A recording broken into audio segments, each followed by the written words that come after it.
If you think UX happens in Figma, you've only seen the curated version. Your Figma file looks clean, your brain does not.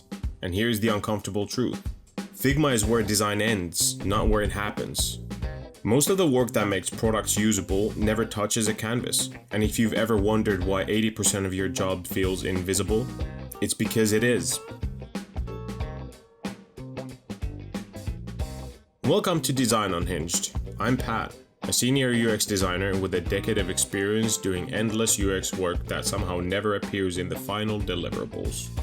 People see frames, they never see the 12 hours you've spent preventing the wrong design from shipping. Figma is brilliant, collaborative, flexible, powerful, but it is a refinement tool. It documents clarity, but it does not create it. Most UX work happens before you even open a file. Long, messy stretches of thinking that never make it into a screenshot. You start by untangling what the real problem even is, because the one written in a ticket is almost never the truth. You chase down subject matter experts who all insist they're right. Talk to users who casually reveal issues nobody scoped for. Dig through documentation older than your career. Benchmark competitors who already solved the thing your team is still debating. And map use cases and edge cases that you know will break something later. None of this looks shiny in a portfolio, but every bit of clarity you eventually place into Figma comes from wrestling with ambiguity, contradictions, and missing context, not from the canvas itself. Then, after all that, you finally open Figma. You even open a file. Then there's everything you do instead of designing, the political, logistical, and very human side of UX nobody warns you about. You bounce between meetings that seem to exist only to justify other meetings, alignment calls where everyone nods but no one actually aligns. You translate business KPIs into something humans might survive, negotiate scope with product managers who honestly believe 2 weeks is enough for anything, and turn development limitations into design constraints without making anyone feel blamed. And the whole time, you're quietly campaigning for simplicity in rooms full of people addicted to complexity. None of that shows up in the final frames either. UX isn't the pixels, it's everything you do to make sure the pixels are the right ones. So just when you're finally getting into Figma, the part everyone assumes is your real work, the universe politely reminds you that design is never linear. A round of user testing detonates half your flow. A stakeholder casually redefines a feature mid-sentence. Requirements shift because someone remembered an edge case at 4 p.m.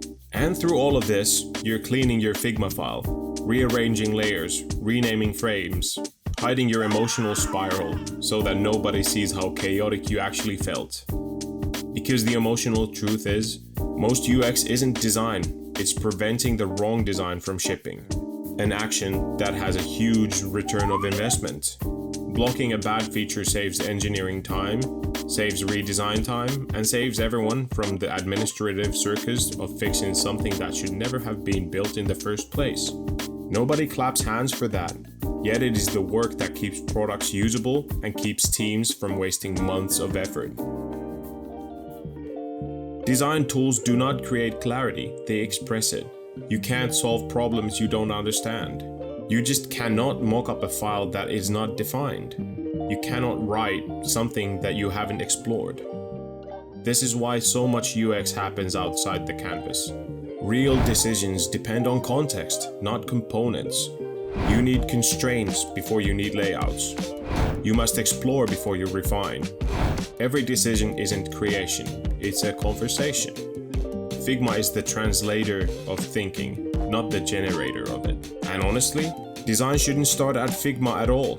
It starts in a notebook, in rough sketches, arrows, half ideas, and messy thinking you can erase without triggering a design review.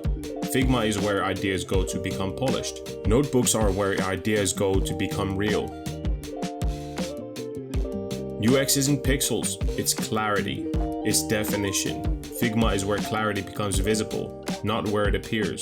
The best designers aren't the ones with the prettiest components, they're the ones who understand everything that happens before the canvas. Because here is the secret. If Figma is where you start, you're already late. 80% of UX is invisible, and the other 20 is arguing about spacing. If this made you rethink your last 12-hour alignment day, drop me a comment and subscribe. Because here on Design Unhinged, we draw graphics in Figma and survive sprints by communicating.